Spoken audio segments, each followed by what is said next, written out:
अस्सलामुअलैकुम वरहमतुल्लाहि वबरकातुहू। मोहतरम नाजरीन, झारखंड के रांची से इंतहाई दर्दनाक खबर आ रही है कि 24 साला सना परवीन 45 साला राजीव कुमार के साथ रांची में रहा करती थी। सना की लाश कमरे में झूलती हुई मिली तो सना के घर वालों ने सना के कत्ल का इल्ज़ाम राजीव कुमार पर लगाया। बताया जा रहा है कि राजीव कुमार पहले से शादीशुदा और 2 बच्चों का बाप भी है। मकामी लोगों का कहना है कि राजीव कुमार का और भी कई लड़कियों के साथ ताल्लुक रहा है। इस मामले की पुलिस जांच कर रही है। फिलहाल राजीव कुमार पुलिस की गिरफ्त में है।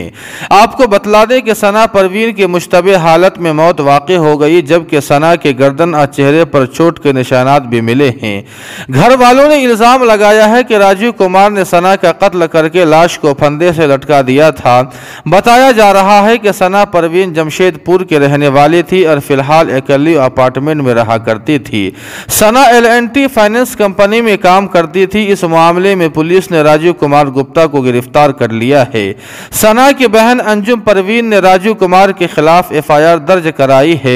अंजुम की तरफ से थाने में दिए गए लेटर में कहा गया है कि मुलजिम ने उसकी बहन सना को बहला फुसला कर उसके साथ जिस्मानी ताल्लुकात कायम किया और गुज़िश्ता जुमा को जब सना ने उसकी मुखालफत की तो मुलजिम ने उसका कत्ल कर दिया और उसके बाद खुद उसे अस्पताल ले गया, लेकिन पुलिस को भी इसकी इत्तला नहीं दी। FIR में दावा किया गया है कि उनकी बहन को राजीव कुमार नहीं मारा है। FIR की बुनियाद पर पुलिस मामले की तहकीकात कर रही है। वहीं आपको बतला दें कि राजीव कुमार ने पुलिस को बयान दिया है कि जुमा को खाने के दौरान सना के साथ किसी बात को लेकर तनाज़ु हो गया था, जिसके बाद दोनों के दरमियान मारपीट भी हुई। सना ने अपने ही कमरे में फांसी लगा ली। उसने सना को अस्पताल भी ले गया, जहां डॉक्टरों ने जांच करने के बाद उसे मुर्दा करार दे गया।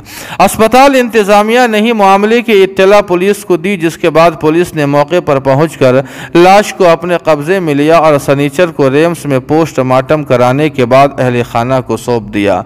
आपको बतला दें कि दोनों ही कंपनी L&T फाइनेंस में काम किया करते थे और एक ही घर में रहा करते थे।